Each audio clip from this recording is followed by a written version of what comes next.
et du désenclavement, Mesdames et Messieurs les ministres, honorables députés, membres du Haut Conseil et du Conseil économique, social et environnemental, Excellences, Monsieur l'ambassadeur de France, Monsieur le directeur régional de la Banque islamique de développement, Madame la vice-présidente de la Banque africaine de développement, Monsieur le directeur général de l'Agence française de développement, Monsieur le vice-président de la Banque d'investissement et de développement de la CEDEAO, Excellences, Mesdames, Messieurs les membres du corps diplomatique et partenaires techniques et financiers du Sénégal, Mesdames, Messieurs les autorités administratives, territoriales, Monsieur le maire de Diamniadio, Madame le maire de la ville de Dakar, Monsieur le directeur général de l'APIX, Monsieur le directeur général de la SENTER, Monsieur le directeur général de la CETER, Mesdames et Messieurs les représentants des entreprises partenaires, autorités religieuses, coutumières, chers compatriotes d'ici et de la diaspora. Je salue avant tout et remercie toutes les populations de Diamniadio, Sangalkam, Rufisque et des environs pour la mobilisation exceptionnelle.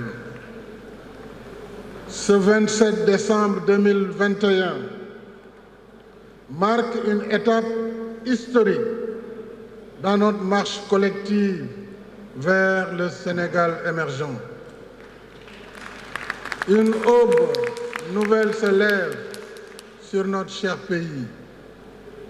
Il y a 5 ans, le 14 décembre 2016, ici même à Diamniadio, qui était alors une ville en état embryonnaire, nous lancions le chantier de la première phase du train express régional sur un linéaire de 36 km, dont la deuxième phase mènera à l'aéroport international Blaise Diagne. 2016, c'était 131 ans après l'inauguration en 1885 de la ligne ferroviaire Dakar-Saint-Louis. Je disais à l'occasion du lancement du chantier du TER que nous avions décidé de franchir en vitesse une étape significative de notre marche résolue vers l'émergence. En vitesse, parce que nous avions fait l'option d'un train express doté de technologies de dernière génération.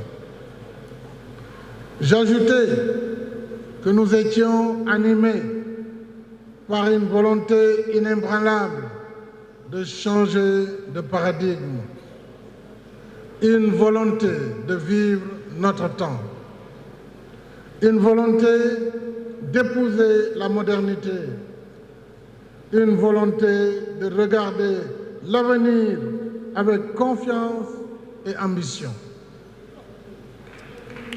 Aujourd'hui, chers compatriotes, nous réaffirmons cette volonté avec plus de force encore, puisque nous l'avons traduite en actes. Nous voilà en effet revenus à Diamniadio, non en voiture comme il y a 5 ans, mais à bord du TER pour son inauguration officielle qui sera suivie de sa mise en service. Nous poursuivons notre marche résolue dans le temps, dans le sens de l'histoire et dans le temps de l'action. Dans le sens de l'histoire, il est bon de rappeler que la vision à la base de ce projet emblématique se trouve dans l'axe 1 du plan Sénégal émergent dédié à la transformation structurelle de l'économie. Cette vision part du constat qu'avec moins de 0,3% du territoire national, la région de Dakar concentre plus de 25% de la population sénégalaise et près de 70% de l'activité économique du pays. Dakar concentre également l'essentiel du parc automobile national et enregistre environ 40 000 nouvelles immatriculations par an, alors même que la région ne dispose pas d'un système de transport de masse fiable et prévisible. Il nous fallait donc relever 3 défis majeurs. Décongestionner Dakar et sa banlieue. Offrir, en plus de l'autoroute, un autre moyen de relier plus rapidement Dakar à la ville carrefour Diamniadio et à l'aéroport international Blaise Diagne. Enfin, il nous fallait assurer une meilleure fluidité du trafic vers l'intérieur du pays, en conformité avec notre politique d'équité territoriale. En somme, il s'est agi de penser et passer à une nouvelle ère de modernité du transport qui règle les problèmes d'aujourd'hui et anticipe sur ceux de demain. Les problèmes de demain seront plus compliqués et les solutions seront plus coûteuses. Voilà très simplement la vision qui sous-tend le projet du TER, car gouverner, c'est prévoir. Et prévoir, c'est aussi vouloir le meilleur pour son pays, le meilleur pour ses populations, le meilleur pour les générations actuelles, le meilleur pour les générations futures, et le meilleur parce que nous construisons pour aujourd'hui et pour demain. C'est pourquoi nous avons opté pour un train moderne, équipé de technologies de dernière génération. Nous sommes, mesdames et messieurs, dans le temps de l'action. Assurément, car pour arriver à la cérémonie qui nous réunit ici ce soir, il nous a fallu voir grand et joindre l'acte à la vision, puisqu'on ne peut rien accomplir de grand si l'on voit toujours petit. Le TER a été conçu pour répondre dans la durée à 7 impératifs. 1. Le transport de masse, avec 15 trains, chaque train pouvant accueillir jusqu'à 565 passagers, pour un potentiel de 115 000 passagers par jour. 2. Le confort, avec un aménagement intérieur adéquat, le Wi-Fi à bord et la climatisation, aussi bien pour la première classe que pour la deuxième classe. 3e impératif, la régularité, avec une fréquence d'un train tous les 10 minutes. C'est l'engagement de la 7 heures, tous les 10 minutes de 6 heures à 22 heures et toutes les 20 minutes les dimanches et jours fériés. 4e impératif, la rapidité, avec une vitesse de pointe de 160 km à l'heure. 5e, la mobilité avec 14 gares et haltes, 15 ponts-routes, 15 ponts-rails, 50 franchissements piétons. Sixième impératif, la sécurité et la sûreté. Le TR est doté de technologies embarquées la plus avancée. En matière de signalisation, les plus grandes entreprises au monde viennent de le dire. Ce sont les meilleurs en matière de chemin de fer. Et la surveillance à bord sera assurée par la gendarmerie nationale. Et là, je vais m'arrêter pour inviter nos compatriotes à s'approprier ce train express régional, à en assurer la sécurité et la sûreté. C'est un train rapide qui fonctionne avec un très fort voltage. Il est extrêmement dangereux de jeter des instruments ou des outils métalliques sur la caténaire qui est la ligne électrique. C'est pour vous dire que nous devons en faire notre train express régional, notre patrimoine, pour les générations actuelles et pour les générations futures. Et pour réaliser ce projet, le plus complexe de l'histoire du Sénégal, il a fallu travailler dur, jour et nuit, y compris en temps d'intempéries et de crise sanitaire Covid-19. De sa conception à sa réalisation, le TR a mobilisé une ingénierie technique et financière sophistiquée et exigé plusieurs acteurs intervenant dans des domaines divers et interdépendants.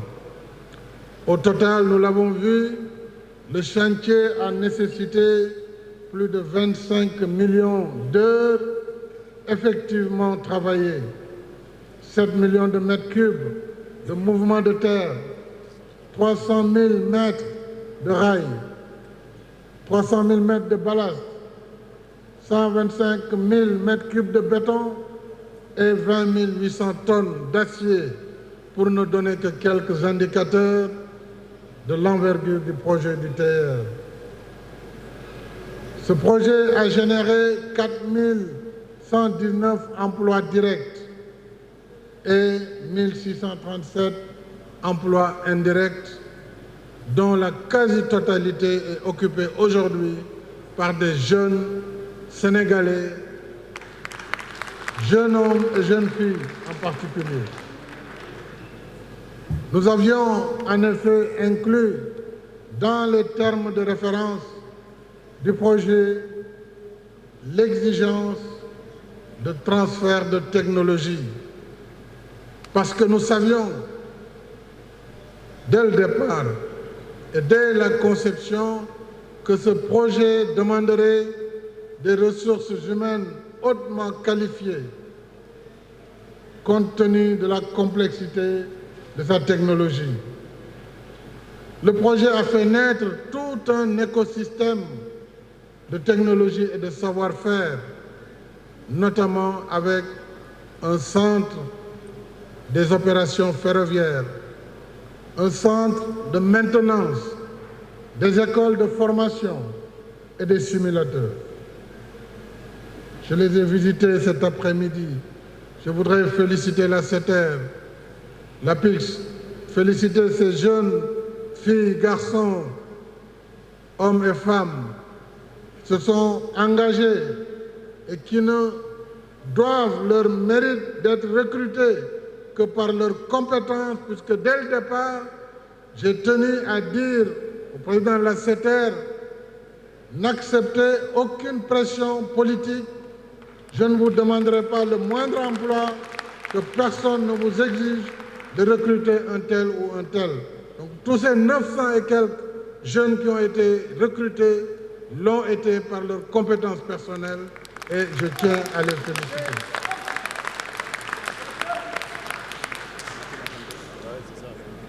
Aussi, avec l'accompagnement de nos partenaires, le TR roule grâce au savoir-faire de cette jeunesse formée dans tous les métiers technologiques, les métiers techniques, les métiers commerciaux et sécuritaires du ferroviaire.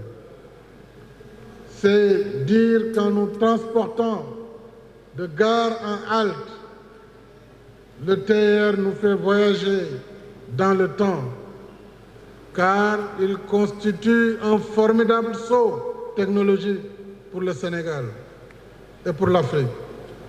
Il nous offre des conditions de voyage agréables. Il nous aide à mieux planifier nos déplacements, éviter les pertes de temps et les désagréments des embouteillages et mieux organiser notre vie quotidienne. Je voudrais aussi inviter les autorités de l'État, à commencer par les membres du gouvernement, à prendre souvent le TR quand ils viennent à Diamniadio. Parce que c'est un train qui est fait pour garer sa voiture et rentrer là-dedans, comme ça se fait dans tous les grands pays. Et moi-même, je prends l'engagement pour mes prochaines visites à Diamniadio, souvent, de prendre le TR pour montrer que c'est un outil moderne à la disposition de tous les Sénégalais et de toutes les Sénégalaises, quel que soit leur statut. Et le meilleur est à venir avec l'extension de la ligne jusqu'à l'aéroport Blaise Diagne et la commande additionnelle de 7 trains pour porter le total du parc à 22 trains. En outre, grâce à un système de transfert entre le TR et le BRT, il sera possible de voyager en passant de l'un à l'autre avec un seul ticket pour faciliter le transport sur toutes les destinations desservies par les deux réseaux. Autrement dit, quelqu'un qui vient de Guédiawaye pourra prendre le BRT et se connecter au TR pour venir vers Rufisque, Bargny ou Diamniadio. Mes chers compatriotes, le TR est un investissement lourd et complexe dans sa réalisation et son fonctionnement. C'est pourquoi j'engage fermement tous les services concernés à veiller rigoureusement à la sécurité, la sûreté et la maintenance des installations, des équipements et des trains. Je voudrais saluer et remercier les impactés du projet, les impactés du TR, pour leur esprit citoyen et des indemnités conformes aux standards en la matière ont été versés par l'État. De plus, un effort supplémentaire a été consenti pour les impactés les plus vulnérables, suivant le décret 2021-434 du 8 avril 2021 qui attribue à chaque foyer une parcelle de 150 mètres carrés à Bambilor pour un total de 40 hectares. Je voudrais vous dire, chers impactés, que l'État restera à vos côtés jusqu'au règlement du dernier cas. J'y veillerai personnellement.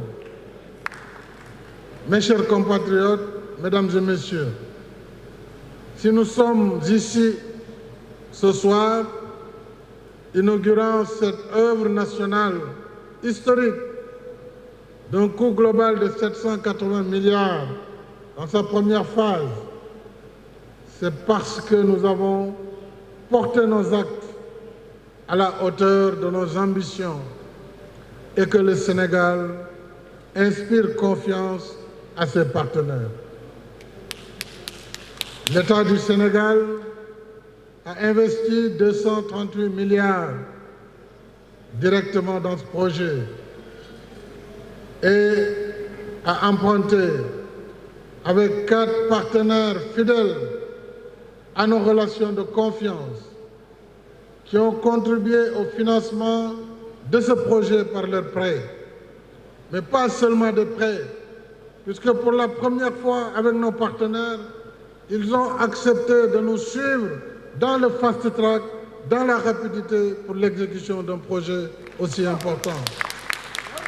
La France, à travers l'Agence française de développement, le Trésor français et la Banque publique d'investissement pour un total de 235,3 milliards de francs CFA. Merci, la France, pour ce geste et cet engagement.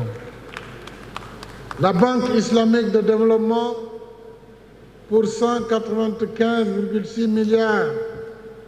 Merci, frère Moussa Silla, au nom de la Banque islamique de développement. La Banque africaine de développement pour 111 milliards de francs CFA. Tout cet engagement, c'est uniquement pour la première phase. Et ces 3 partenaires, plus la BIDC de la CEDEAO, restent engagés et l'ont dit pour la réalisation de la seconde phase qui mènera le TR à AIBD. Je renouvelle à ces partenaires mes remerciements et surtout notre gratitude pour leur soutien à notre quête d'émergence par la réalisation d'infrastructures de développement.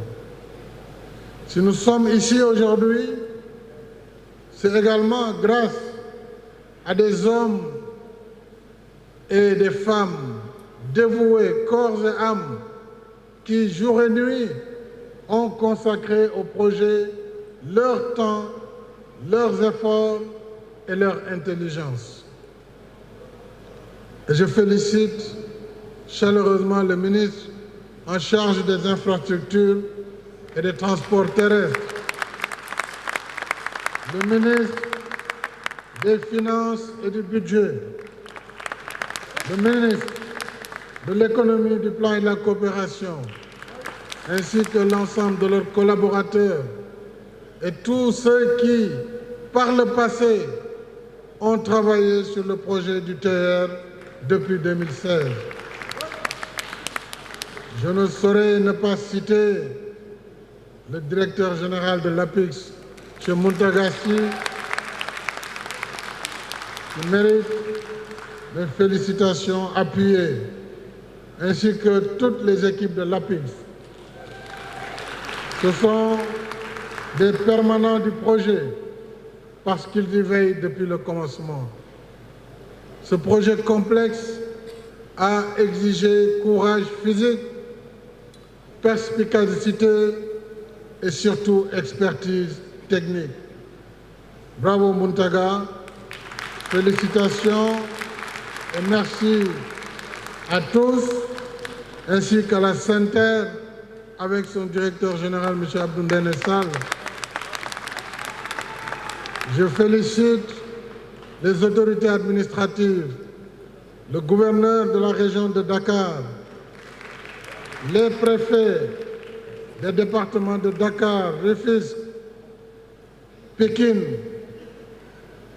les autorités locales, maires, autorités coutumières et religieuses, et toutes les bonnes volontés qui nous ont accompagnés dans la libération des emprises et l'exécution des travaux. Nous sommes passés en effet dans la banlieue la plus populeuse du Sénégal par ce train express régional. Je félicite à présent nos partenaires techniques, les 22 entreprises sénégalaises et étrangères pour l'ensemble des travaux de conception, conseil, exécution, certification et exploitation, sans lesquels ce projet n'aurait pas vu le jour. Donc félicitations à FH Sénégal, FH France, Yapi Merkezi de la Turquie, CSE du Sénégal, Jetran du Sénégal, Souma de la Turquie, CDE du Sénégal, NJ de la France, Thales, France, NGE, TSO de la France également, CIM de France, CERTEM du Sénégal, CPCS, NGEROP, Alstom de France, Sistra de France, Bureau Veritas, Center, Société nationale du patrimoine du TR, la CETER, qui est la société d'exploitation du TR, et enfin, nous avons la SNCF qui va être le partenaire technique à travers Keolis et le Fonds 6 bientôt. C'est donc la combinaison de tous ces efforts qui a aidé à mettre le train sur les rails. À présent que tout est fin prêt, j'ai souhaité dans un premier temps qu'il soit permis aux usagers futurs de s'approprier le TR sur l'ensemble de la ligne. C'est pourquoi nous allons organiser dès demain, 28 décembre, jusqu'au 13 janvier 2022, une campagne de transport gratuit dénommée Sargal Sénégal. Maintenant, il faut nous organiser le transport. Amul Samborlo, Amul Bourante. Ce sera organisé. C'est sur réservation et nous pourrons transporter 250 000 personnes gratuitement pendant cette période. Avec ce temps d'appropriation, le TER sera mis en service commercial. Mes chers compatriotes, après les autoroutes Ila Touba, AIBD Mbour, AIBD Thiès et bientôt le BRT, notre credo, le temps de l'action en mode fast track continue.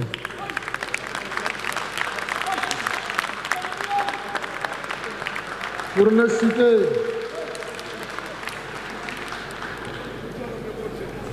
citer que quelques exemples, parmi la trentaine de projets actuellement en cours sur l'étendue du territoire national, les travaux de l'autoroute Mbour-Fatick-Kaolack ont démarré.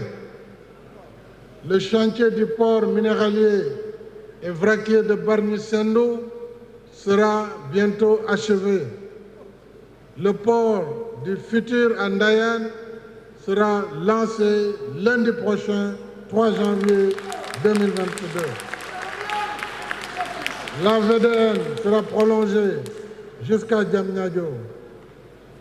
En outre, nous poursuivons le montage technique et financier des projets d'autoroute du Nord, Dakar-Saint-Louis, et le chemin de fer Dakar-Tambacounda.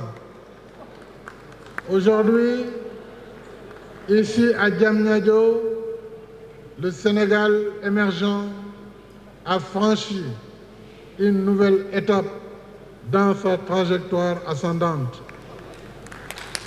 Et notre marche résolue vers l'émergence continue, car demain, le TR arrivera jusqu'à AIBD, puis étape par étape, nous irons à Thiès, à Mbour et encore plus loin. Telle est en effet notre ambition pour le Sénégal émergent. Et c'est cela aussi notre vision de l'équité territoriale. Les nations qui veulent réussir ne plafonnent pas leur ambition et ne se résignent pas devant les obstacles. Sur le chemin du progrès, L'obstacle ne doit pas être pour nous une limite à ne pas franchir, mais un défi à relever. Alors, la seule tâche qui prévaut, c'est de transcender nos limites, relever nos défis et conquérir de nouveaux horizons. C'est ce que je vous propose, chers compatriotes. Ensemble, gardons intactes nos ambitions. Ensemble, continuons notre marche résolue vers de nouveaux horizons. Ensemble, continuons de façonner de nos mains le pays de nos rêves, le Sénégal de demain. Vive le Sénégal émergent dans la justice sociale et l'équité territoriale. Le Sénégal de tous, le Sénégal pour tous.